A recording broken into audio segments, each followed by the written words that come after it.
ആയുർവേദം ഒഴിച്ചിട്ട് കഴിഞ്ഞ് ചിലർക്ക് ചൊറിച്ചിൽ തുടങ്ങി. ഈ വെളുക്കാന്ന് വെച്ചത് പോണ്ടായിരുന്നു കേട്ടില്ല. അതുപോലെ ഒഴിയാൻ പോയിട്ട് ചൊറിച്ചിലായിരുന്നു. സ്കിന്ന് ഇച്ചിരി ഡ്രൈ ആയപ്പോ ചൊറിയുന്നതാ. അല്ലാണ്ട് എന്നോട് പറയാ എന്നെ തൊട്ടരുത്, ചൊറിച്ചിൽ പകരുന്നു. എന്താ ഞാൻ ഇപ്പോഴേക്ക് ചെയ്യണ്ടെന്ന് അറിയാം. ചൊറിത്തവള ഓഫീസിൽ നിന്ന് ജാൻചേട്ടൻ വരുമ്പോ കാണുന്ന കാഴ്ചയാണ്. അതെ, റിപ്പർമാരെ നിൽക്കണ പോലെ ഭാര്യ വെട്ടിട്ട്. ഓ, ഇത് ഒന്ന് പിടിച്ചതുപോലെ ഈ കത്തി അതിട്ടാ മതി ഇനി അടുത്ത തമ്പനയില്. അപ്പൊ പിന്നെ ജനങ്ങൾക്ക് ഹാപ്പിയാവും. എന്നാലും എന്നോട് ഈ പണി വേണ്ടായിരുന്നു എന്ന് പറഞ്ഞിട്ട് നമുക്ക് തമ്പനയിലിടാം. പറ്റില്ല, ഞാൻ അങ്ങനെ തമ്പനയിൽ ഇടില്ല എന്ന് അവർക്കറിയാം. പറ്റിച്ചിട്ട് ഉള്ള വ്യൂവേഴ്സ് നമുക്ക് വേണ്ട.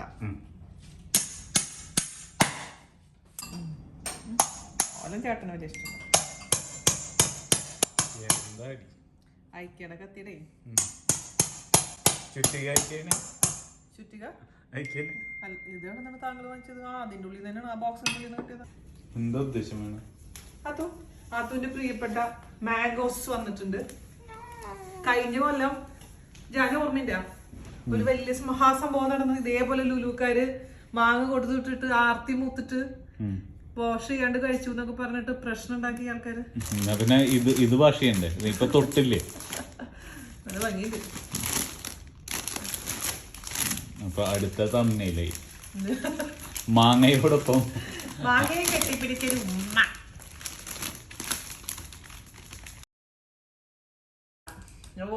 ഇതെല്ലാം കൂടെ മിക്സ് അല്ലേ? ഇത് മിക്സ് ആൻഡ് മാച്ചാ. ചുരിദാർ എടുക്കണ പോലെയാ. വാഷ് ചെയ്തിട്ട് കേട്ടോ, അല്ലെങ്കിൽ ഇവര് വായിലേക്ക് ഞാൻ കേൾക്കേണ്ടി വരും.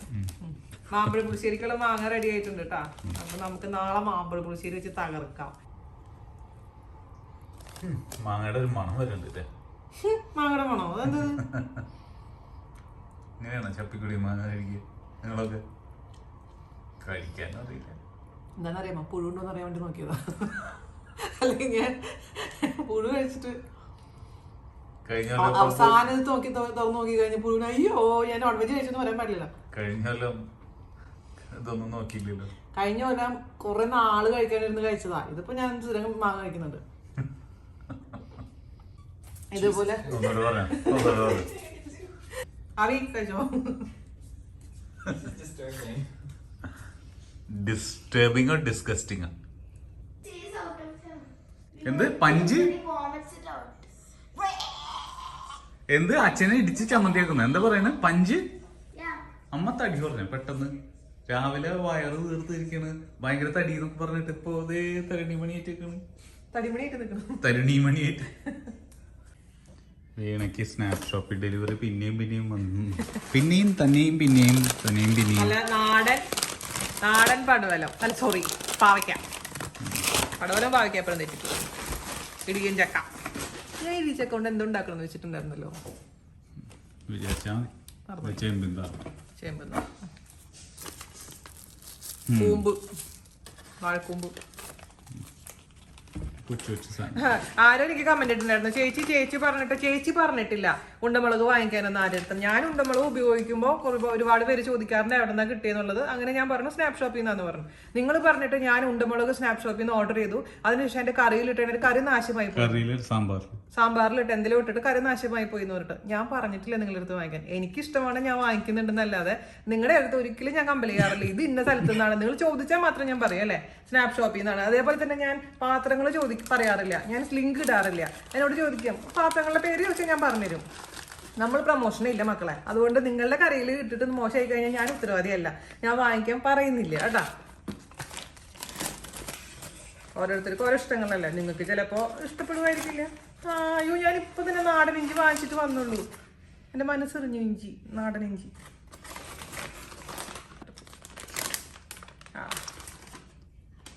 കാന്താരിമുളക് ഇതൊക്കെ ഞാൻ എന്ത് ചെയ്യും? ഉപ്പിലിട്ട് വെക്കണം. ഇനിയിപ്പോ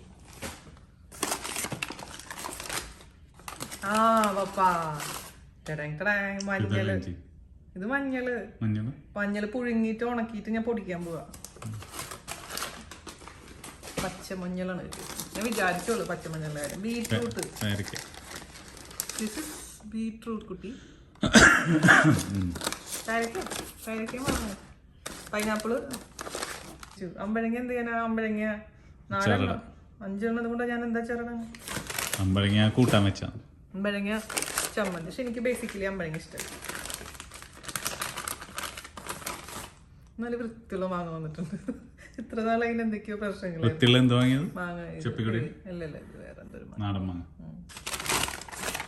ആ, അത് നമ്മുടെ വീടിന്റെ അപ്പുറത്തെ വീട്ടിലുണ്ടായിട്ട് ഞാൻ കഴിച്ചിട്ടുണ്ടായിരുന്നു കേട്ടാ. അതിന്റെ പേര് നിങ്ങൾക്ക് അറിയെങ്കിൽ പറഞ്ഞിരുന്നേ. കുട്ടാട്ട് എന്തോ ഒരു പേര് പറഞ്ഞു, എന്തോ ഒരു പയറ്. പുളിയല്ലേ അത്? നല്ല ടേസ്റ്റ് അത് കറി വെച്ച് കഴിഞ്ഞാൽ. പല പേരറിയാത്ത ഉണ്ട്. പിന്നെ മത്തങ്ങ, അത് നമ്മളെ പറമ്പിലുണ്ടായി മത്തങ്ങ പോലെ ഉണ്ട്. ഇതിലെന്തിട്ടാ കഴിഞ്ഞില്ലേ? Banana chips. അപ്പൊ താങ്ക് യു ട്ടാ Snapshoppy. Thank you so much.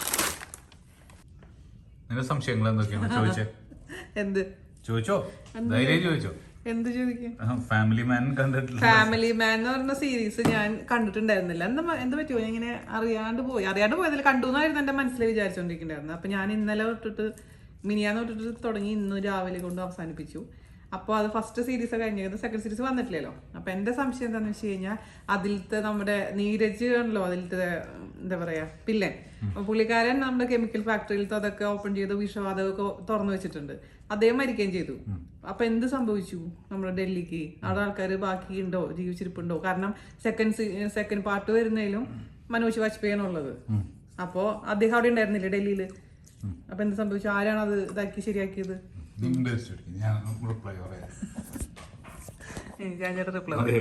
ഞാൻ 2-3 വർഷം മുമ്പ് ഇറങ്ങിയ കാലത്ത് കണ്ടാണ്. വൈകിട്ട് വന്ന് ചോറ് കഴിച്ച് തീർക്കുന്നതിന് മുമ്പ് എന്നോട് ചോദിക്കുന്ന ചോറ്. ഞാൻ പറഞ്ഞു ഇതിനൊക്കെ ഉത്തരം പറയാൻ താല്പര്യമുള്ള ആൾക്കാർ അവിടെ ഇരിക്കുന്നുണ്ട്, നിങ്ങൾ കണ്ടിട്ടുണ്ടെങ്കിൽ പറഞ്ഞോളൂ. അവരോട് ചോദിച്ചിട്ട് നമ്മള് നീരജിന് ഉത്തരം പറഞ്ഞാലും മതി. അല്ലെങ്കിൽ മനോജ് വാജ്പേയി ഉത്തരം പറഞ്ഞാലും വിശാൽ ഭരദ്വാജ് ഒക്കെ അല്ലേ മെസ്സേജ് അയക്കാറ്. സമയം 7:30. ഉദിച്ചു വരുന്ന സൂര്യന്റെ മുഖം പോലെ അല്ല, ആ പെയിന്റിങ്ങിനെ കുറിച്ചാണ് പറഞ്ഞത്.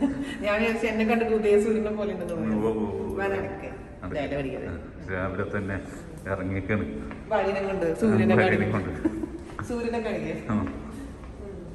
എങ്ങനെയെങ്കിലും കുറച്ച് ശുദ്ധവായു ഇതൊക്കെ കയറട്ടെന്ന് വിചാരിച്ചിട്ടുണ്ട് ഭാര്യ. ജീവിതം അങ്ങനെ പോകണം.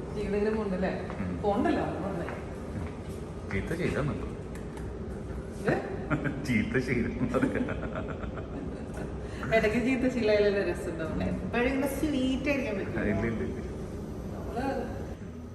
കൊറോണ ചിലപ്പോ കുട്ടിയാവണം, ചിലപ്പോ പട്ടിയാവും, വയസ്സാവണം, ചിലപ്പോ നോർമലാവണം. Liver, kidney, corona. വീണ ഡിജിറ്റൽ പാർക്കൊക്കെ നടന്ന് കാണാൻ ജീവിതത്തിൽ ആദ്യമായിട്ട് ഈ ഭാഗത്തൊക്കെ വന്നിട്ടുണ്ട്. ഈ ചൂട്ടത്തും അത്യാവശ്യം പകലൊക്കെ വന്നിരിക്കാൻ പറ്റിയ തണലുള്ള സ്ഥലങ്ങൾ ദുബായിൽ ഉണ്ടെന്ന് മനസ്സിലായി. കുറച്ച് വിറ്റാമിൻ ഡി എങ്കിലും കയറണ്ടേ. ആ വീടാ സൈക്കിൾ ഇരിക്കുന്നു. എനിക്ക് വേണ്ടി വാങ്ങിച്ച് അവയ്ക്ക് കൊടുത്ത കാരണം ഒരു ധാരണയില്ല. എന്തെങ്കിലുമൊക്കെ ഒരു ധാരണ വേണ്ടേ ജീവിതത്തിനെ കുറിച്ച്. കൊറോണ വന്ന് മാറിയോ നിനക്ക്? തോന്നുന്നുണ്ട് കൊറോണ വന്ന് പോയി. എനിക്ക് നടക്കുമ്പോ ഇപ്പൊ കിതപ്പ് വരുന്നു. പണ്ട് കിതപ്പൊന്നും ഉണ്ടായിരുന്നു. അത് നടക്കുമ്പോ നടക്കാണ്ടിരിക്കുന്നവര് നടക്കുമ്പോ കിതപ്പ് വരും. ഒരിക്കലും എനിക്ക് സംഭവിച്ചിട്ടില്ല. പിന്നെ ഒരു മാസം കൊണ്ട് എനിക്ക് പെട്ടെന്ന് വയസ്സായിപ്പോയി. പിന്നെ വയസ്സാവുന്നത് വളരെ ഗ്രാജുവലി, പിന്നെ പെട്ടെന്ന്. അതെ അതെ, സമ്മതിച്ചു. പ്രത്യേകിച്ച് ഈ ആക്റ്റീവ് ലൈഫ് സ്റ്റൈൽ ഇല്ലെങ്കിൽ അങ്ങനെയാണ് വീണേ. എനിക്ക് അറിയാത്തോണ്ടാ. സമ്മതിച്ചു. എന്തായാലും ചിലര് ഇപ്പൊ നേരത്തെ പറഞ്ഞില്ലേ, കല്യാണം കഴിക്കുമ്പോ ഫുൾ പാക്കേജാണ് കിട്ടുക. ചിലത് നന്നായിരിക്കും, ചിലത് മോശമായിരിക്കും. സൈക്കിൾ നിർത്തില്ല. എന്റെ കിട്ടിയ മോശമൊന്നുമല്ല, മിടുക്കന. എന്താണ് ഇവിടെ വെള്ളത്തിന്റെ സൗണ്ട് വരാൻ തുടങ്ങി. ഇത് പിള്ളേരുടെ കാര്യം പറഞ്ഞ പോലെയാ. അമ്മ അച്ഛനും കൂടി ഒന്ന് വർത്താനം പറയാം, അല്ലെങ്കിൽ ഫോൺ വന്നു കഴിഞ്ഞാൽ അപ്പ പിള്ളേർ എവിടെന്നെങ്കിലും ഓടി വരും. അപ്പൊ അവർക്ക് ഇല്ലാത്ത ആവശ്യങ്ങളില്ല. അതേപോലെ തന്നെയാ നമ്മളൊന്ന് വീഡിയോ റെക്കോർഡ് ചെയ്യാൻ വേണ്ടി വരുമ്പോഴേക്കും ശബ്ദങ്ങളുടെ കോലാഹലങ്ങളാണ്. ഇപ്പൊ പല വീഡിയോയിലും കണ്ടില്ലേ, ആർട്ടിഫിഷ്യൽ ആയിട്ട് കിളികളെ കൊണ്ട് ശബ്ദം ഉണ്ടാക്കിപ്പിക്കുക. എന്താണ്? അല്ല, ഞാൻ ഇങ്ങനെ സംസാരിച്ചു വന്നപ്പോ ടേണിംഗ് പോയിന്റിനെ കുറിച്ച് വീണ മെൻഷൻ ചെയ്യായിരുന്നു. ഇപ്പൊ അവിയുടെ എക്സാം ജൂണില് ഫസ്റ്റ് ഇയർ എക്സാം ഉണ്ട്. അപ്പൊ അതില് അവ എന്താ പഠിക്കണെന്ന് ഒരുപാട് പേര് ചോദിക്കാറുണ്ട് കേട്ടോ. അവി പ്രത്യേകിച്ചൊന്നും പഠിക്കുന്നില്ല. IB എന്ന് പറഞ്ഞിട്ട് ഒരു സിലബസ് ആണ് പഠിക്കുന്നത്. അപ്പോ മെയിനായിട്ട് ഇതിനെ കുറിച്ച് പറയുകയാണെങ്കിൽ ഒരുപാട് പിന്നോക്കം പോകേണ്ടി വരും. ഒരു ഉദാഹരണത്തിൽ നിന്ന് പറയാം. ബ്രെയിൻ ഡ്രെയിൻ എന്ന് പറഞ്ഞിട്ട് ഒരു സംഭവമുണ്ട്. ബ്രെയിൻ ഡ്രെയിൻ എന്ന് പറഞ്ഞാൽ ഏറ്റവും മിടുക്കന്മാരായിട്ടുള്ള ആൾക്കാർ ആ രാജ്യത്ത് നിന്ന് വേറെ രാജ്യത്തിലേക്ക് കുടിയേറി പാർത്ത് അവിടെ സമൂഹത്തിൻ്റെയും അവിടെ നിന്ന് ലോക സമൂഹത്തിൻ്റെയും ഭാഗമായിട്ട് അവർ അതിൻ്റെ കോൺട്രിബ്യൂഷൻസ് ചെയ്യുന്നു. അതിനുള്ള one of the biggest example രണ്ടാം ലോകമഹായുദ്ധത്തിന് മുമ്പ് 1933 ഹിറ്റ്ലർ ആര്യന്മാർക്ക് മാത്രമേ, ആര്യൻ വംശജർക്ക് മാത്രമേ ഗവൺമെൻറ് സർവീസുള്ളൂ, മറ്റേ ടീച്ചറാവാൻ പറ്റുള്ളൂ, ഫയർ ഫൈറ്റർ ആവാൻ പറ്റുള്ളൂ, അങ്ങനെയുള്ള നിയമം കൊണ്ടുവന്ന് തുടങ്ങിയപ്പോൾ അവിടുന്ന് പെട്ടെന്ന് ജൂതന്മാരായിട്ടുള്ളവർ ഡ്രെയിൻഡായിട്ട് അമേരിക്കയിലേക്കും മറ്റു രാജ്യങ്ങളിലേക്കും ചേക്കേറി തുടങ്ങി. അപ്പോൾ ആ ചേക്കേറലിൻ്റെ ഭാഗമായിട്ട് സംഭവിച്ചതെന്ന് പറഞ്ഞാൽ അതുവരെ ഒരു വളരെ ലിമിറ്റഡ് സമൂഹത്തെ അമേരിക്കയിലെ പാറ്റൻസ്, ജർമ്മൻ ഒറിജിൻസുള്ള പാറ്റൻസ് രജിസ്റ്റർ ചെയ്തിരുന്നുള്ളൂ. പെട്ടെന്ന് അതിലൊരു 70% ഇൻക്രീസ് വന്നു. അപ്പോൾ ആ രാജ്യത്തിൻ്റെ ഇമിഗ്രേഷൻ ഇങ്ങനെ ആൾക്കാരെ സ്വീകരിക്കുന്ന ഒരു പോളിസി ആയതുകൊണ്ട് മറ്റ് പല സ്ഥലങ്ങളിൽ നിന്നുള്ള ബ്രൈറ്റസ്റ്റ് ആൻഡ് ഇതുകളായിട്ടുള്ള ആൾക്കാർ അങ്ങോട്ട് പോയി തുടങ്ങി. അപ്പോൾ അത് തന്നെ ആയിരിക്കണം നമ്മുടെ ഇന്ത്യൻ സമൂഹത്തിലും സംഭവിക്കുന്നത്. കാരണം നന്നായി പഠിക്കുന്ന നല്ല ഇതുകൾ ഉള്ള പല കുട്ടികളും പുറത്തേക്ക് പോകുന്നു. അപ്പോൾ അതിനുള്ള ഒരുപക്ഷെ അതിനുള്ള കാരണമായിട്ട് സാലറിയുടെ പ്രശ്നത്തെക്കാൾ ഏറെ നമുക്ക് അപ്പൊ എനിക്ക് തോന്നിയിട്ടുള്ളതെന്ന് പറഞ്ഞാൽ, ഞാനൊക്കെ വളർന്ന സാഹചര്യത്തില് വല്യച്ഛനോടൊക്കെ അങ്ങനെ സംസാരിക്കേ, അല്ലെങ്കിൽ ചേട്ടൻ പറയുന്നത് വലിയേട്ടൻ പറയുന്നത് നമ്മൾ കേൾക്കണം. അപ്പൊ അങ്ങനെ പ്രായത്തിന്റെയും മുതിർന്നതിന്റെയും ബേസിസിൽ അറിവും അല്ലെങ്കിൽ ഉൾക്കാഴ്ചയും അളക്കപ്പെടുന്ന ഒരു സമൂഹത്തിന്റെ ഭാഗമായിട്ട്, അല്ലെങ്കിൽ മൂത്തവ പറയുന്നതും മുതുനെല്ലിക്കും ആദ്യം അങ്ങനെയുള്ള ഇതൊക്കെ മൂത്തവർ മാത്രം പറയുള്ളൂ കേട്ടോ. അപ്പോൾ വളർന്നു വരുന്ന കുട്ടികളുടെ ചോദ്യം ചെയ്യലുകൾ ഭാഗമാകാത്ത ഒരു സമൂഹത്തിന്റെ പരിച്ഛേദമായിട്ട് നമ്മൾ വളർന്നു വരുമ്പോൾ ഇവർക്ക് ശോഭിക്കാനുള്ള ഇതുകൾ കുറയും എന്ന് പറഞ്ഞാൽ ചോദ്യം ചെയ്തപ്പെടുന്ന ഔട്ട്കാസ്റ്റായി, അല്ലെങ്കിൽ അവൻ ധിക്കാരിയായി, അല്ലെങ്കിൽ അവൻ പറഞ്ഞാൽ കേൾക്കില്ല. അപ്പോൾ ഇതൊക്കെ തരണം ചെയ്തിട്ട് വേണം ആ കുട്ടിക്ക് അവിടെ നിലനിൽക്കാൻ. അപ്പോൾ ആ കുട്ടി വളർന്നിട്ട് വേറൊരു സമൂഹത്തിന്റെ ഇത് വരുമ്പോൾ പെട്ടെന്ന് അവിടെ ഇതെല്ലാം ഒരു കാലത്ത് വിപ്ലവകാരിയായിരുന്നു അവൻ ഒരു സമൂഹത്തിൽ, മറ്റൊരു സമൂഹത്തിൽ ഇത് അക്സെപ്റ്റബിൾ ആയ സമൂഹത്തിൽ ചെല്ലുമ്പോൾ എല്ലാവരും വിപ്ലവകാരികളാണ് ആ ഇതിൽ. അപ്പൊ ഇതൊരു വിപ്ലവമല്ല, that's day to day natural. ഇപ്പൊ ഇന്ത്യൻ സമൂഹത്തിൽ നിലനിൽക്കാൻ സാധിക്കില്ല, ഇറ്റ്സ് മോർ ടഫ്, അത്ര ഈസി അല്ല. അപ്പൊ അത് ഒരു വലിയ വ്യത്യാസമാണ്. അപ്പൊ അല്ല പറഞ്ഞു വന്നതെന്ന് പറഞ്ഞാൽ നമ്മള് ടേണിംഗ് പോയിന്റിനെ കുറിച്ച് ഇപ്പൊ നമ്മള് കുട്ടികളോട് പറയും 10ാം ക്ലാസ് ഒരു ഭയങ്കര ടേണിംഗ് പോയിന്റ് ആണ്, അല്ലെങ്കിൽ പ്രീ ഡിഗ്രിക്ക് ഇത് ടേണിംഗ് പോയിന്റ് ആണ്. അപ്പൊ അതിൽ മനസ്സിലായില്ല അതൊന്നും ടേണിംഗ് പോയിന്റ് അല്ല, അത് മുമ്പ് ഈ ഒരു കാണാൻ നല്ല ഭംഗിയുള്ള ഒരു പൂച്ചക്കണ്ണൊക്കെയുള്ള ഒരു പയ്യുണ്ട്, ഈ യോഗിയൊക്കെ ആയിട്ട് സംസാരിക്കാറുള്ളത്. അദ്ദേഹത്തിന്റെ ഒരു വീഡിയോ, അദ്ദേഹം ഇതുപോലെ ഒരു ടേണിംഗ് പോയിന്റ് ഒക്കെയാന്ന് പറയുന്നത് ഒരു വീഡിയോയിൽ പറഞ്ഞുള്ള ഒരു ഇതാണ്. ഓരോരുത്തർക്കും ഓരോ സമയമുണ്ട്, ഓരോരുത്തർക്കും ഓരോ ടാൻജന്റ് ഉണ്ട്. ആ ടാൻജന്റിൽ നിങ്ങൾക്ക് എപ്പോൾ സംഭവിക്കുന്നു എന്നുള്ളത് നിങ്ങളാണ് തീരുമാനിക്കുന്നത്. നിങ്ങളുടെ മാത്രമാണ് ആ സമയം, ആ ടേണിംഗ് പോയിന്റ്. ആ ഡെപ്തിൽ അത് വീണ് കിട്ടുക എന്നുള്ളത് ഒരു ഭാഗ്യമാണ്. അത് അന്വേഷിച്ച് നടന്നാൽ പലപ്പോഴും കിട്ടില്ല. അതിനായിട്ട് ട്രെയിൻ ചെയ്തുകൊണ്ടിരിക്കുക, എപ്പോഴെങ്കിലും അത് സംഭവിക്കും. That does not mean you have to fit into some conformity ഇതുകളിൽ നിൽക്കണം. ഇപ്പോൾ ഏറ്റവും കൂടുതൽ ചോദിക്കപ്പെടുന്ന ഒരു ചോദ്യം, എന്താ ചെയ്യണ്ടേ, ഇത് കഴിഞ്ഞാൽ എന്താ ചെയ്യണ്ടേ, ഇതിന് ജോലി സാധ്യത ഉണ്ടോ? അപ്പോൾ നമ്മളൊക്കെ അറ്റ്ലീസ്റ്റ് ഒരു എസ്റ്റാബ്ലിഷ്ഡ് ഇതിൽ നമ്മൾ കേരളീയ സമൂഹത്തിൽ ആദ്യം പറയാറ് ഡോക്ടർ, എഞ്ചിനീയർ, അത് കഴിഞ്ഞ് ഇപ്പോൾ കുറേശ്ശെ മാറി തുടങ്ങി അല്ലേ. എന്നാലും അല്ലെങ്കിൽ ഗവൺമെൻറ് ജോലി, അല്ലെങ്കിൽ ടീച്ചർ ജോലി, ഇതുകൾ നമ്മൾ ചിന്തിക്കുന്ന ഇതിൽ നീ നാളെ ഉണ്ടാകാൻ പോകുന്ന ജോലികൾ എന്താണെന്ന് ഫോർകാസ്റ്റ് ചെയ്യാനുള്ള എബിലിറ്റി നമുക്ക് വളരെ കുറഞ്ഞുകൊണ്ടിരിക്കുന്നു. ഇപ്പൊ പലരും പറയുന്ന ഡാറ്റ ഭയങ്കര ഇതായിരിക്കും, അത് ചെയ്താൽ മതി. ഇതെല്ലാവർക്കും ചെയ്യാൻ പറ്റുന്ന സാധനമല്ലല്ലോ ഡാറ്റ. എന്നാൽ ഡാറ്റയുടേതായ പല ഇതുകളും ആളുകൾക്ക് ജീവിതത്തിൽ അനുഭവവേദിയാകുന്ന ഭാഗങ്ങൾ വ്യത്യാസമുണ്ട്. ഇപ്പൊ നമ്മൾ തന്നെ പലപ്പോഴും നോക്കാറില്ലേ, ഇന്ത്യക്ക് ഇത്രയധികം ജനസംഖ്യയുണ്ട്, ആ ജനസംഖ്യയുടെ അനുപാതികമായിട്ട് നോക്കുമ്പോൾ വളരെ ലിമിറ്റഡ് ആൾക്കാരേ ഉള്ളൂ. പക്ഷെ ആക്ച്വൽ നമ്പർ നോക്കുമ്പോൾ ഒരുപാട് പേർക്ക് ഇത് വരുന്നുണ്ട്. ഇപ്പോൾ UAE 1000 പേർക്ക് 23 ടെസ്റ്റ് നടക്കുന്നുണ്ടെങ്കിൽ ജനസംഖ്യ അനുപാതികമായിട്ട് ഇന്ത്യയിൽ ഒരു ടെസ്റ്റ് 2 ടെസ്റ്റ് നടക്കുന്നുണ്ടാവുള്ളൂ. അപ്പോൾ ആ കമ്പാരിസൺസ് എന്നിട്ട് 1000 പേർക്ക് എത്ര പേർക്ക് ഡിറ്റക്ട് ചെയ്യുന്നു എന്നുള്ളതാണ്. അപ്പം അതൊക്കെ നോക്കുമ്പോൾ ഓരോ ഇതിലേക്കും നോക്കുമ്പോൾ നമ്മുടെ ഇൻഫർമേഷൻ വളരെ വളരെ ഡിഫറെൻ്റ് ആണ് അല്ലേ. അപ്പോൾ ടേണിംഗ് പോയിന്റ് എപ്പോൾ വേണമെങ്കിൽ സംഭവിക്കാം. അത് നമുക്ക് കിട്ടുന്ന മാർക്ക് അനുസരിച്ചോ നമുക്ക് കിട്ടുന്ന ജീവിത സാഹചര്യങ്ങളനുസരിച്ചോ ഒന്നുമല്ല. ആ കൃത്യസമയത്ത് ഇപ്പം താങ്കളുടെ ജീവിതത്തിലെ ടേണിംഗ് പോയിന്റ് എന്തായാലും താങ്കളുടെ കയ്യിലത്തെ കല്യാണം. അതിന് ഒന്ന് ആലോചിക്കേണ്ട ആവശ്യമില്ലല്ലോ. അയ്യേ സത്യമല്ലേ. ഞാൻ പറയണത് ഇപ്പൊ ഞാൻ അന്ന് ആ ഡിസിഷൻ എടുത്ത് നമ്മൾ കല്യാണം കഴിച്ചില്ലായിരുന്നു. അതൊരു ടേണിംഗ് പോയിന്റ്. എന്റെ 27ാമത്തെ വയസ്സിൽ. അപ്പോ 27ാമത്തെ വയസ്സില് നല്ല ഉത്തരാണ് അത്. നല്ല ചോദ്യം അല്ല, നല്ല ഉൾക്കാഴ്ചയായിട്ട് ഞാൻ മാറ്റാൻ ശ്രമിക്കാം. ആ 27ാമത്തെ വയസ്സില് എന്നെ പോലെ ഒരു തന്നെ കല്യാണം കഴിക്കാനുള്ള തീരുമാനത്തിലേക്ക് താങ്കൾ എത്താനുള്ള ടേണിംഗ് പോയിന്റ് എപ്പോഴാണ് സംഭവിച്ചത്? ഡൈവേഴ്സ് ചെയ്തതിനു ശേഷം. അയാളെ ഡൈവേഴ്സ് ചെയ്ത് ഏത് വയസ്സിലാണ്? എത്ര വയസ്സിലാണ്? 26ാമത്തെ വയസ്സിൽ. 26ാമത്തെ വയസ്സില് ഏത് അനുഭവത്തിന്റെ ഭാഗമായിട്ടാണ് അത് ഡൈവേഴ്സ് ചെയ്തത്? ഞാൻ എന്റെ കുഞ്ഞിന് വേണ്ടിയിട്ട് ഡൈവേഴ്സ് ചെയ്തു. കുഞ്ഞിന് വേണ്ടിയിട്ട് ഡൈവേഴ്സ് ചെയ്തു. അപ്പോ അങ്ങനെ ഒരു ഡൈവോഴ്സ് എന്നുള്ള അനുഭവത്തിലേക്ക് എത്താൻ ഉള്ള ഒരു ബേസിലേക്ക് എത്താൻ നമ്മള് എന്താ പറയാ, ഒരു അടിമയായിട്ട് നമുക്ക് നമ്മുടേതായ ഒരു ലൈഫ് ഇല്ലാന്ന്, അതായത് ഒരാളുടെ അടിമയായിട്ട് നിൽക്കാൻ എനിക്ക് താല്പര്യമില്ലാത്തതുകൊണ്ട്.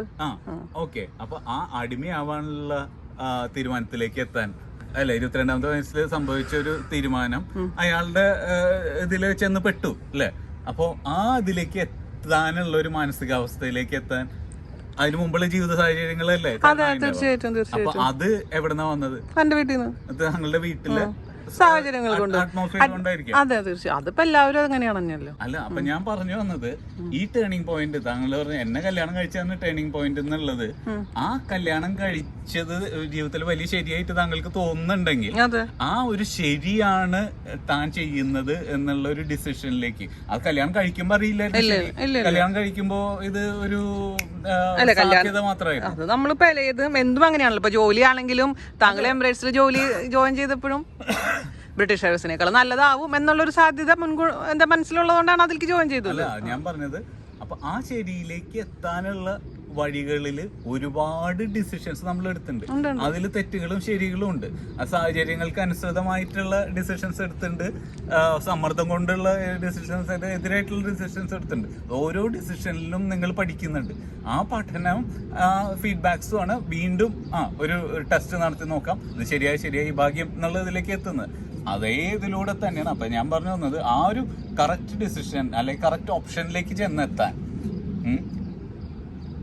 ഒരു സഞ്ചാരമില്ലേ, അതിന് ഒരു 13 വയസ്സ് മുതൽ 26 വയസ്സ് വരെയുള്ള ഒരു 13 വർഷത്തെ അനുഭവങ്ങളുടെ ആകത്തുകയായിട്ടുള്ള ഒരു സഞ്ചാരം അതിൽ സംഭവിക്കുന്നുണ്ട് അല്ലേ? ഇല്ലേ? അപ്പോ ഈ ഇതിലേക്ക് ടേണിംഗ് പോയിന്റിലേക്ക് എത്താനുള്ള പഠനം അല്ലെങ്കിൽ ആ ഒരു ഫീഡ്ബാക്ക് ലൂപ്പ് ഇത്രയും വർഷങ്ങളുടെ ഇതിലൂടെ ആർജിക്കുകയാണ്.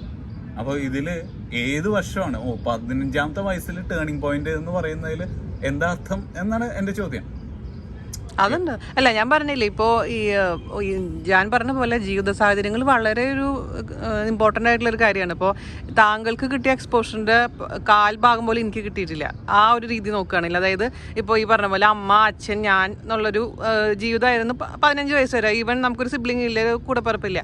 അപ്പോൾ അവർ പറയുന്നത്, അവർ തെറ്റാന്നല്ല ഞാൻ പറയുന്നത്, അവർ പറഞ്ഞ് പഠിപ്പിച്ച കാര്യങ്ങളും നമ്മളെ വീട്ടിൽ വരുന്ന കുറച്ച് ലിമിറ്റഡ് ആയ ആൾക്കാരും ബന്ധുക്കളും അങ്ങനെ ഒരു ചുറ്റുവട്ടത്തിൽ മാത്രമാണ് നമ്മൾ ജീവിച്ചിട്ടുള്ളത്. പുറം ലോകം എന്താണെന്ന് അറിഞ്ഞിട്ടില്ല. അവിടുത്തെ ഫ്രോഡ് കാര്യങ്ങളോ അല്ലെങ്കിൽ നല്ല കാര്യങ്ങളോ പോലും നമുക്കറിയില്ല. അപ്പോൾ നമ്മളുടെ മനസ്സിൽ ഇതാണ് ശരി, ഇത് ഇവർ പറഞ്ഞതെല്ലാം ശരിയാണ്, തെറ്റും ശരിയും തിരിച്ചറിയാനുള്ള ഒരു വിവേകം എനിക്കുണ്ടായിരുന്നില്ല. അതുപോലെ കുറെ പേർക്കുണ്ട്. ഞാൻ പറഞ്ഞു വന്നത് അതാണ്. ഇപ്പൊ 13 വയസ്സിലോ 14 വയസ്സിലോ നമ്മുടെ കുഞ്ഞുങ്ങൾ ഭാവിയൊക്കെ എത്തി 15 വയസ്സിലോ തെറ്റും ശരിയും തിരിച്ചറിയാനുള്ള വിവേകം അവർക്കില്ല. അപ്പൊ അതിന്റെ ഇതില് നമ്മൾ അവർക്ക് വേണ്ടി തീരുമാനങ്ങൾ എടുത്തിട്ട് കാര്യമില്ല. അപ്പൊ അവര് തെറ്റുകൾ ചെയ്യണം. ഈ സമയത്ത് തെറ്റുകളിൽ ചെന്ന് അവര് ഇന്റലിജന്റ് ആയിട്ട് അല്ലെങ്കിൽ ആലോചിച്ച് അപ്പൊ എന്താ പല കാര്യങ്ങൾ ഇപ്പൊ അവയോട് ഞാൻ പറയാറുണ്ട്, അവന്റെ മാർക്ക് ഷീറ്റ്സ് നോക്കുമ്പോൾ അവന് ഏറ്റവും കൂടുതൽ അല്ലെങ്കിൽ ഏറ്റവും ഈസി ആയിട്ട് സ്കോർ ചെയ്യുന്നത് ഇതും ബിസിനസ് സ്റ്റഡീസിലാണ്. അപ്പൊ അവനൊരു നാച്ചുറൽ ഇൻക്ലിനേഷനോ എന്തോ ചിലപ്പോൾ വീടിന്റെ ആവും, ചിലപ്പോൾ അച്ചാച്ചിന്റെ ആവും, ഇതുകളുണ്ട്. പക്ഷെ അവന് ഇഷ്ടമല്ല അത്. എനിക്കും ഒരു കാലഘട്ടത്തിൽ എൻ്റെ അമ്മ ടീച്ചർ ആയതുകൊണ്ടും അച്ഛൻ എഞ്ചിനീയർ ആയതുകൊണ്ടും ആയിരിക്കാം ആ ഫീൽഡിൽ ഞാൻ ഒരിക്കലും പോവില്ല എന്നുള്ളത്. I need to do a different field. മാത്രമല്ല അതുകൊണ്ടുള്ള താല്പര്യക്കുറവ്. അപ്പം അതുപോലെ തന്നെ അവയ്ക്കും ഉണ്ടാവും. പക്ഷെ അത് കഴിഞ്ഞൊരു കരിയർ കൗൺസിലറുടെ അടുത്ത് പോയി സംസാരിച്ച് അവർ ഇരുന്ന് ഒരു മണിക്കൂർ സംസാരിച്ച് ഇപ്പോൾ പുള്ളി പറയുന്നത് BBA ചെയ്യാണെന്നാണ്. BBA ചെയ്തിട്ട് എന്താ പറയുക ഇവന്റ് മാനേജ്മെന്റ് സ്പെഷ്യൽ. അത് ഇപ്പോഴത്തേത് നാളെ മാറുമെന്ന് അറിയില്ല. അപ്പോൾ അത് ഞാൻ പറഞ്ഞ അതേ ഒരുമാതിരിപ്പെട്ട സെയിം കാര്യങ്ങളാണ് ആ സ്ത്രീ അവരോട് പറഞ്ഞത്. നമ്മൾ കാലിബറി കൺസൾട്ടിങ് എന്ന് പറഞ്ഞിട്ട് ശ്രീവിദ്യ എന്ന് പറഞ്ഞ സ്ത്രീ നടത്തുന്ന ഇതിലാണ് പോയത്.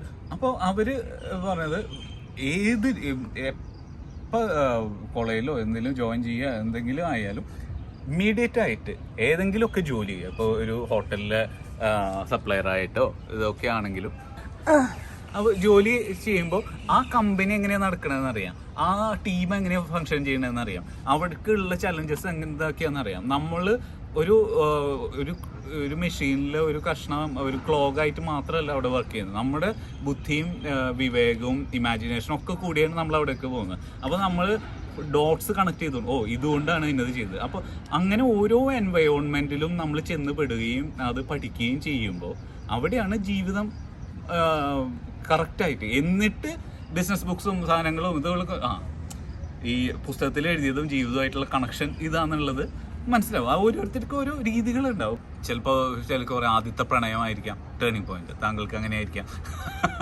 അല്ലായിരിക്കാം. അല്ലെങ്കിൽ ആദ്യം കിട്ടിയ ജോലി ആയിരിക്കാം ടേണിംഗ് പോയിന്റ്സ്. പക്ഷെ വലിയ വലിയ ടേണിംഗ് പോയിന്റ്സ് എന്ന് പറഞ്ഞാൽ നമുക്കൊരിക്കലും ഏതൊരു അനുഭവവും ഒരേ വെളിച്ചത്തിലല്ല നമ്മൾ തിരിഞ്ഞു നോക്കുമ്പോൾ അത് നമ്മുടെ സ്വന്തമാവുക.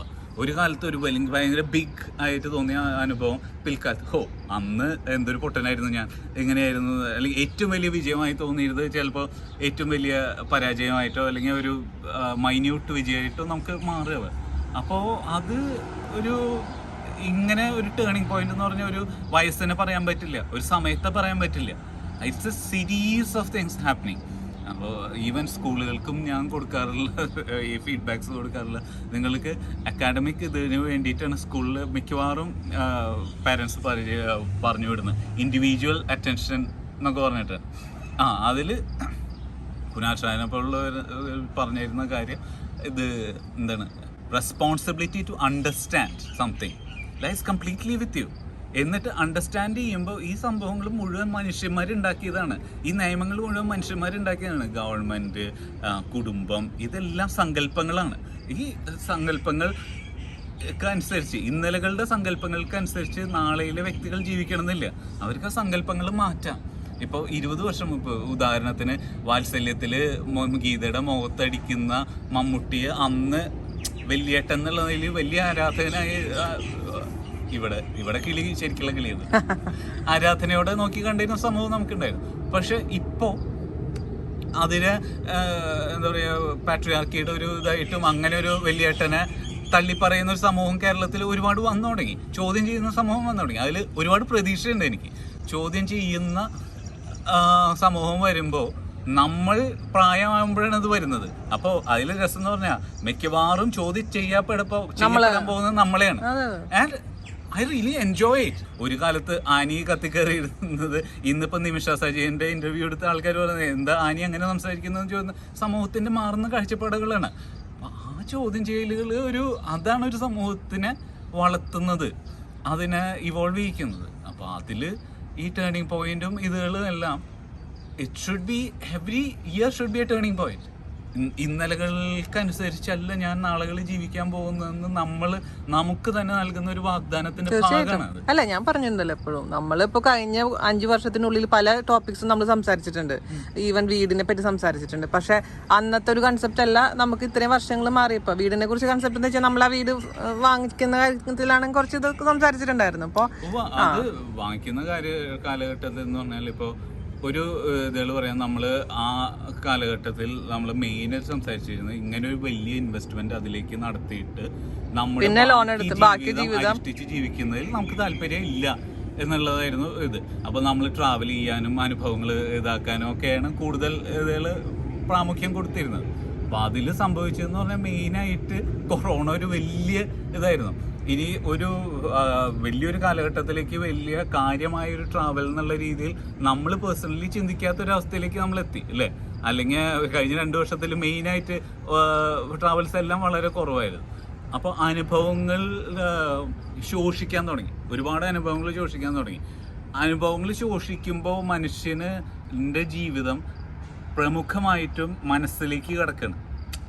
ഫിസിക്കലായിട്ടുള്ള എൻവയോൺമെൻറ്റിൽ നിന്ന് മനസ്സിൻ്റെ ഉള്ളിലാണ് നമ്മൾ ഭൂരിഭാഗം ജീവിതങ്ങളും ജീവിക്കുന്നത്. അപ്പോൾ ഫിസിക്കൽ എൻവയോൺമെൻറ്റ് കൊറോണയോടുകൂടെ കൂടുതൽ ശോഷണം വന്നു, ഇതിന് കൂടുതൽ വികസനം വന്നു. അപ്പോൾ ഒരു സ്വപ്നം ഉണ്ടാവുക എന്നുള്ളത് ഒരു രസമാണ്. അപ്പോൾ അതിനുള്ള സാമ്പത്തികം ഉണ്ടായിരുന്നു. അപ്പോൾ സ്വപ്നത്തിന് ഒരു അവിടെ തന്നെ ഇരുന്നു ഇങ്ങനെ പതുക്കെ പതുക്കെ. അപ്പോൾ നമ്മൾ തുടങ്ങിയപ്പോഴും പറഞ്ഞിരുന്നത് ഇത് സമയമെടുത്ത് രസിച്ച് ഓരോ മുറിയും ഡിസൈൻ ചെയ്ത് ഓരോ കല്ലും നമ്മള് ഡിസൈൻ ചെയ്ത് പതുക്കെ മതി. ഇറ്റ്സ് ലൈക്ക് അപ്പൊ അതിന് അതേപോലെ തന്നെ കൊറോണ ഓരോ ദിവസം മുറിയിൽ അവിടെ വെച്ചിരുന്ന ആ സാധനം മാറ്റി ഈ സാധനം വെക്കാൻ പടത്തിലാണ് കേട്ടാ. അങ്ങനെ 3D കണ്ട് രസിക്കുക അത്ര തന്നെ. അതെ, 3Dയില് സൂര്യ അയച്ചിരുന്നത് കണ്ട് അത് എന്റെ റൂം ഇങ്ങനെയാണല്ലേ. ഞാൻ അമ്മ എന്നാണ് 3Dയിലാണ് എന്നാണ് യാഥാർത്ഥ്യമായിട്ട് മാറുക. അല്ല, രസം എന്താ വെച്ചാല് ഇനിയിപ്പോ അത് യാഥാർത്ഥ്യം ആയില്ല എന്ന് വെക്കുക. പക്ഷെ ഈ അനുഭവം നമുക്ക് നഷ്ടമാവുന്നില്ല. അതാണ് ഞാൻ പറഞ്ഞു തന്നത്. ഇപ്പോൾ അച്ഛൻ, അമ്മ, ഞാൻ, നീ, അവി ആർക്കും അത്ര ഇൻവോൾവ് അല്ല. ബട്ട് നമ്മളെല്ലാം അതിൻ്റെ ഡിസൈനിങ്ങും ഇതുകളും ഒക്കെ ആയിട്ട് നമ്മൾ തമ്മിൽ അതിൻ്റെ ഒരു കമ്മ്യൂണിക്കേഷൻ വന്നു. അപ്പം എൻ്റെ മനസ്സിൽ എന്ന് പറഞ്ഞാൽ മെയിനായിട്ട് നമുക്ക് പറയാനൊരു ടോപ്പിക്, കുടുംബമായിട്ട് ചർച്ച ചെയ്യാനുള്ള കുറച്ച് ആശയങ്ങൾ കൈമാറാനും അല്ലെങ്കിൽ ഇത് ചെയ്യാനും നമുക്ക് അന്യോന്യം മനസ്സിലാക്കാനും. ഇപ്പോൾ വീണയുടെ മനസ്സിലുള്ള ഡിസൈൻ എലിവേഷൻ എന്താണ്, ലെവൽ എന്താണ്, ഇതാണ് അക്സെപ്റ്റബിൾ ലെവൽ ഓഫ് ക്വാളിറ്റി, അല്ലെങ്കിൽ അച്ഛൻ്റെ മനസ്സിലുള്ള എന്താണ്, ഇതെല്ലാം കമ്പൈൻ ചെയ്ത് ഒരു കുടുംബം ആവുമ്പോഴുള്ള കോംപ്രമൈസസ് എന്താണ്, ഇതുകൾ എല്ലാം ചില എന്താ പറയുക നോൺ നെഗോഷ്യബിൾ എലമെൻറ്റ്സ് ഉണ്ട് എല്ലാവർക്കും. ഇപ്പോൾ താങ്കൾക്ക് ഉണ്ടാവും, അച്ഛനുണ്ടാവും, എനിക്കുണ്ടാവും.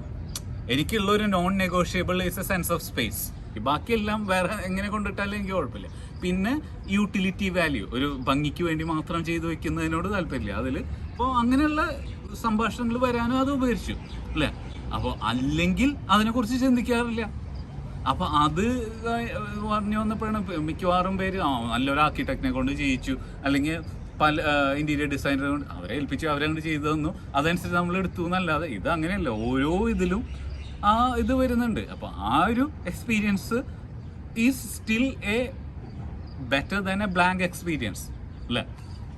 അപ്പോൾ അതാണ് വീടിൻ്റെ ഇതിൽ വന്നത്. പിന്നെ മെയിനായിട്ട് ലോണില്ലാതെ ചെയ്യണം എന്നുള്ള ഒരു നിർബന്ധമായിരുന്നു. ബാങ്കിന് കാശ് കൊടുത്തിട്ട് ബാങ്കിൽകാരെ സമ്പന്നരാക്കിയിട്ട് നമുക്ക് ജീവിക്കണം. നമ്മുടെ കയ്യിൽ പൈസ ഉള്ളപ്പോൾ ചെയ്താൽ മതി, അതുവരെ ഇങ്ങനെ ജീവിച്ചാൽ മതി എന്നുള്ളത്. അപ്പോൾ ആ 2 കാറ്റഗറി നമ്മൾ ഒരിക്കലും കോംപ്രമൈസ് ചെയ്തിട്ടില്ല അല്ലേ. അതേപോലെ തന്നെ ഇപ്പം നമ്മൾ കറി വേൾഡിൻ്റെ കാര്യം എടുക്കുകയാണെങ്കിൽ പണ്ട് നമ്മളൊരു കുറേ പേര് പറഞ്ഞിരുന്നില്ല, ഇപ്പോൾ നമ്മുടെ സബ്സ്ക്രൈബേഴ്സിൽ ഒരു 80% ആൾക്കാരും ലോങ് വീഡിയോസ് ഇഷ്ടപ്പെടുന്നവരാണ്, സമയമുള്ളവരാണ്, അവർക്ക് ഡാറ്റ അല്ലെങ്കിൽ വൈഫൈ പ്രശ്നമില്ലാത്തവരാണ്. പക്ഷേ ഒരു 20% ആൾക്കാർക്ക് എൻ്റെ സംസാരമോ അല്ലെങ്കിൽ ലോങ് വീഡിയോസ് ഇഷ്ടമല്ലാത്തവരുണ്ട്. പണ്ട് പറഞ്ഞിരുന്നത് നിങ്ങൾക്ക് ഇഷ്ടമുണ്ടെങ്കിൽ കണ്ടാൽ മതി എന്നുള്ളതായിരുന്നു. പക്ഷേ ഇപ്പോൾ ഈ പറഞ്ഞ പോലെ നമ്മളെ ചിന്താഗതികൾ മാറുമ്പോൾ നമ്മൾക്ക് പ്രായമാകുമ്പോൾ നമ്മൾ തിരിഞ്ഞ് ചിന്തിക്കാൻ തുടങ്ങിയിട്ടുണ്ട്. ശരിയാണ്, മേ ബി നമ്മൾ ഇതേപോലെ ലോങ് വീഡിയോസ് ഇഷ്ടപ്പെടാത്തവർക്ക് വേണ്ടിയിട്ട് നമുക്ക് ഒരു സെഷൻ ചെയ്യാം എന്നുള്ള ഒരു തോട്ട് ഞങ്ങൾക്ക് വന്നിട്ടുണ്ട്. അപ്പോൾ അത് ഇതായിട്ട് കൂട്ടിക്കൊടുക്കാൻ ആഗ്രഹിക്കുന്നില്ല ഞാൻ. കാരണം ഇത് വീണാസ് കറി വേൾഡ് എന്ന് പറഞ്ഞാൽ ഈ ഒരു ഇതിൽ വേറിട്ട് നിൽക്കുന്നതാണ്. അപ്പോൾ അതിന് ഞാനൊരു മുഖമില്ല എനിക്ക് അതിൽ. അത് എന്നെ കാണാൻ ഇഷ്ടപ്പെടുന്ന ആൾക്കാരല്ല ആ ഒരു ചാനൽ ഉണ്ടാകുമ്പോൾ വരിക. അത് വാസ്തവം. ബട്ട് എൻ്റെ ഒരു അഭിപ്രായം പറയാം, നമ്മളിപ്പോൾ ആ ഒരു ടോപ്പിക്ക് വന്നുകൊണ്ട് പറയാണ്. ഇപ്പോൾ പല അങ്ങനത്തെ വീഡിയോസും ശ്രദ്ധിച്ച് മുഖമില്ലാത്ത വീഡിയോസ് ഉണ്ടാകും. ഇപ്പോൾ ഹെബ്ബാറിൻ്റെ വീഡിയോ ആണെങ്കിലും അതുപോലത്തെ കുറേ എണ്ണം വന്നു കഴിഞ്ഞപ്പോൾ ഇത് ഹെബ്ബാറിന്റെ ആണോ, എനിക്കത് തിരിച്ചറിയാൻ പറ്റും. പുള്ളിക്കാരുടെ കയ്യിലൊരു മോതിരണ്ട്. അതല്ല, അങ്ങനത്തെ അല്ലാത്ത ഇപ്പൊ നിനക്ക് ഇപ്പൊ ഹെബ്ബാറിനെ കാണുന്നതുകൊണ്ട് കയ്യിലൊരു, പക്ഷെ ഇത് നമ്മുടെ ആദ്യമായിട്ട് കാണുന്നവർക്ക് മനസ്സിലാവില്ല, എല്ലാം ഒരേപോലെയാണ്. ഇപ്പൊ ഇങ്ങനെ ഒരു വീഡിയോ വന്നു, ഇതിനൊരു ഐഡന്റിറ്റി എപ്പോഴും വേണം. അതിന്റെ ശബ്ദമാണ് ഐഡന്റിറ്റി. മ്യൂസിക് ഇടത്തില്ല. മ്യൂസിക് അല്ല, ശബ്ദമായിക്കോട്ടെ. ഞാൻ പറഞ്ഞ അറ്റ്ലീസ്റ്റ് ആ തമ്പനയിലെങ്കിലും ഒരു ഐഡന്റിറ്റി വേണം. തമ്പനയിൽ എപ്പോഴും എനിക്ക് ഐഡന്റിറ്റി ഉണ്ടല്ലോ. ഇപ്പൊ ഈ നമ്മുടെ മദ്രാസ് സമയലിന്റെ തമ്മിൽ കണ്ടിട്ടില്ലേ? എന്തോ ഒരു ഡിസൈൻ അത് ഡിസൈൻ ഐഡന്റിറ്റി എന്ന് വെച്ചാൽ അതിന്റെ ഉള്ളിൽ എല്ലാ ഫോട്ടോന്റെ ഉള്ളിലും മദ്രാസ് സമ്മേളനം അവർ എഴുതും.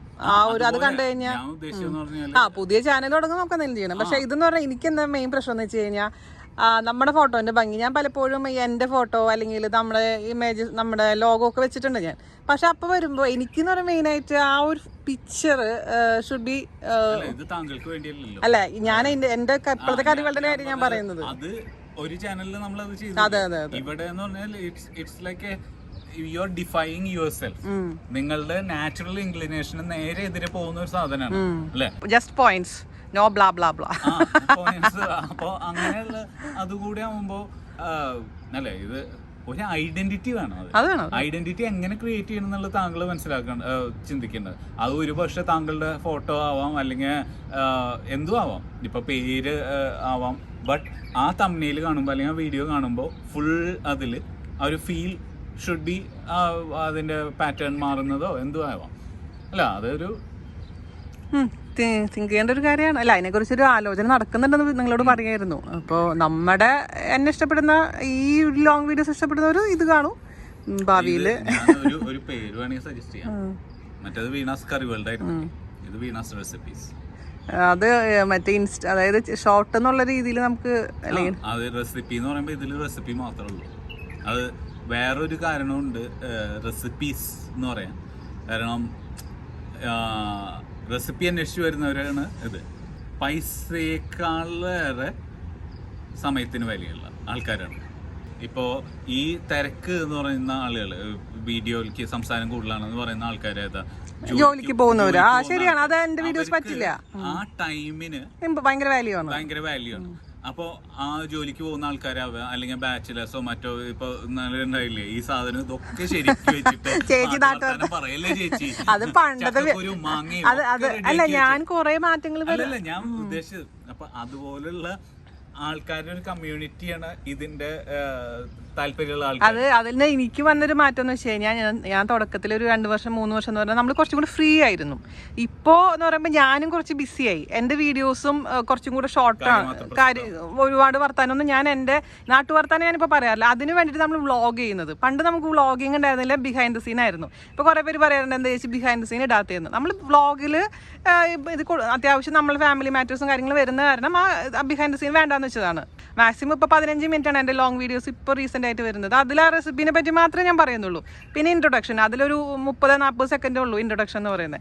അപ്പൊ അത് ഞാൻ പണ്ടെന്ന് പറഞ്ഞാൽ ശരിയാണ്, നാട്ടുവർത്താനൊക്കെ ഞാൻ പറഞ്ഞിട്ട് നിങ്ങളെ കുറെ ഞാൻ ഹരാസ് ചെയ്തിട്ടുണ്ട്. പക്ഷെ അത് എൻജോയ് ചെയ്യുന്നു. ഇപ്പോഴും എനിക്ക് കുട്ടികൾ മെസ്സേജ് അയക്കുന്നുണ്ട്, ചേച്ചി ഞാൻ പഴയ വീഡിയോ, ഇപ്പോൾ കൊറോണ ആയതുകൊണ്ട് വീട്ടിലിരിക്കുന്നവരെ ഞാൻ ചേച്ചിയുടെ പഴയ വീഡിയോ ആണ് ഇരുന്ന് കാണുന്നത്. അപ്പൊ ചേച്ചി എന്തുകൊണ്ട് ഇപ്പൊ അങ്ങനെ സംസാരിക്കുന്നില്ല, പഴയ പോലെ വർത്താനം പറയൂ എന്ന് പറയുന്ന കുറെ ആൾക്കാരുണ്ട്. അപ്പൊ അതാ പറയണല്ലോ, മനുഷ്യർ പല വിധത്തിലുള്ള സബ്സ്ക്രൈബേഴ്സ് നമുക്ക് വേണ്ടാണ്ടോ. അപ്പൊ ഞാൻ പറഞ്ഞു എന്താന്ന് വെച്ചാല് പലതരത്തിലുള്ള മനുഷ്യന്മാരായിട്ടുള്ള ഇന്ററാക്ഷൻ ഇപ്പൊ നടന്നുകൊണ്ടിരിക്കുന്നുണ്ട്. അപ്പൊ ഈ സമയത്തിന് വിലയുള്ള ആൾക്കാരെ ഞാൻ മാനിക്കുന്നു. എനിക്ക് കൂടുതലും വരും അങ്ങനത്തെ ആൾക്കാർ എന്റെ വീഡിയോ കാണുന്നില്ല. അബദ്ധവശ കണ്ടു കഴിഞ്ഞാൽ തിരിയും പറഞ്ഞു പോകുന്നുണ്ട്. അല്ല, അപ്പൊ അവരെ ഞാൻ ബഹുമാനിക്കുന്നു എന്ന് പറയായിരുന്നു. അപ്പൊ അങ്ങനത്തെ ആൾക്കാർക്ക് വേണ്ടിയിട്ടാണ് ഞാൻ ആലോചിക്കുന്നത്. നടപ്പിലാക്കാൻ പറ്റുമെന്ന് എനിക്കറിയില്ല. എന്താ പറ്റുമെന്ന് വെച്ചാൽ എന്റെ മെയിൻ ഇഷ്യൂ എന്ന് പറഞ്ഞാൽ, ഞാനിപ്പോ എന്തെങ്കിലും ഒരു വീഡിയോ ചെയ്യുമ്പോൾ അയ്യോ ഞാനത് പറഞ്ഞു കൊടുത്തില്ലല്ലോ, അത് തെറ്റിപ്പോയി കഴിഞ്ഞാൽ അങ്ങനെയാണ് എന്റെ മനസ്സിലൊരു തോട്ട് വരുന്നത്. അതായത് മുളക് പൊടി ഇച്ചിരി കൂടിക്കഴിഞ്ഞാൽ എന്താണ് അതിന്റെ ഒരു സൊല്യൂഷൻ എന്നുള്ളത്. അല്ല, അതുകൊണ്ടാണ് ഞാൻ പറഞ്ഞത് നമ്മുടെ ഹിറ്റ് വീഡിയോസ് എടുത്തിട്ട് ചെയ്യാം. അപ്പൊ എന്ന് പറഞ്ഞാൽ പുതിയൊരു കാര്യമല്ല പറയുന്നത്. ഈ ഹിറ്റ് വീഡിയോ ഓൾറെഡി അതിൽ ലിങ്കായി പറയുന്നുണ്ട്. അപ്പോൾ ഫുൾ അതിൽ എല്ലാത്തിനും സ്റ്റാൻഡേർഡായി പറയേണ്ട, തുടങ്ങേണ്ടതും അവസാനിക്കേണ്ടതും ഡീറ്റെയിൽ വീഡിയോ ഉണ്ട് എന്ന് പറഞ്ഞുകൊണ്ടാണ്. അപ്പൊ ഞാൻ പറഞ്ഞില്ലേ, ഇപ്പൊ പല കുട്ടികളും പറയുന്ന ഒരു കാര്യം, ചേച്ചിയുടെ വീഡിയോന്റെ ഒരു ഗുണം എന്ന് പറഞ്ഞിട്ടുള്ളത്, ഇപ്പൊ എന്തെങ്കിലും ഒരു സാധനം ഇല്ലെങ്കിൽ അതിന് സബ്സ്റ്റിറ്റ്യൂഷൻ ഞാൻ പറയുന്നുണ്ട്, നിങ്ങൾക്ക് ഇതില്ലെങ്കിൽ അത് ഉപയോഗിക്കാന്ന്. അതെന്റെ നാച്ചുറൽ ആയിട്ട് ഞാൻ എന്റെ വായിന്ന് വരുന്നത് അല്ല, അതാ ഞാൻ പറഞ്ഞത്. അപ്പൊ അത് ഇൻക്ലൂഡ് ചെയ്യാൻ ഇതിൽ പറ്റില്ല. ഷോർട്ട് വീഡിയോയിൽ എന്ന് പറയുമ്പോ ഇതോട് 1 ടീസ്പൂൺ അല്ല, അതുകൊണ്ടാണ്. അപ്പൊ അങ്ങനെയുള്ള വീഡിയോസ് ചെയ്തിട്ടുള്ള വീഡിയോസ് മാത്രം ഷോർട്ട് വീഡിയോസ് ചെയ്യാന്നുള്ള ഒരു ഇതിലേക്ക് വരുമ്പോ അതിനൊരു സാധ്യത ഉണ്ട്. കാരണം തനിക്ക് ആ ഒരു ഇതിന്റെ പ്രശ്നമില്ല. വേണമെങ്കിൽ ലോങ് വീഡിയോ കൂടെ ചെയ്തോ, ഈ പറഞ്ഞൊക്കെ പറഞ്ഞിട്ട്, എന്നിട്ട് ഷോർട്ട് വീഡിയോ ഇത് നോക്കി. ഇപ്പൊ വീണാസ് റെസിപ്പീസ് താമസിയാതെ ലോഞ്ച് ചെയ്യുന്നതായിരിക്കും. എന്നിട്ട് ശനിയാഴ്ച രാവിലെ എന്നെ കുത്തിപ്പിടിച്ച് ഞാൻ എനിക്കുണ്ടായിരുന്നു കേട്ടോ. ഞങ്ങള് പുതിയ സീരീസ് വന്നത് ഇന്നലെ രാവിലെ തൊട്ട് വൈകുന്നേരം വരെ ഉള്ളിലിരുന്ന് കണ്ടു. നമ്മുടെ ഫാമിലി മാൻ സീസൺ 2 വന്നു. ജാന വേറൊരു സ്ഥലത്തിരുന്ന് കണ്ടു, ഞാൻ റൂമിലിരുന്ന് കണ്ടു. ഞാൻ 2 മണിക്ക് തീർത്തു.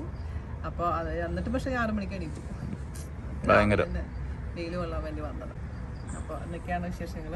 അപ്പോൾ അടുത്ത വീഡിയോയിൽ കാണുന്നവരെ നന്ദി, നമസ്കാരം. അപ്പോൾ ഈ ടോപ്പിക്ക് എന്താണെന്ന് ഹെഡിങ് പോലും എനിക്ക് തന്നെ അറിയില്ല. ഒരുപാട് കാര്യങ്ങൾ പറഞ്ഞിട്ടുണ്ട്. ഞാൻ എഡിറ്റ് ചെയ്ത് തോന്നും. എന്താണ് ടേണിംഗ് പോയിന്റ് ഇൻ ലൈഫ്.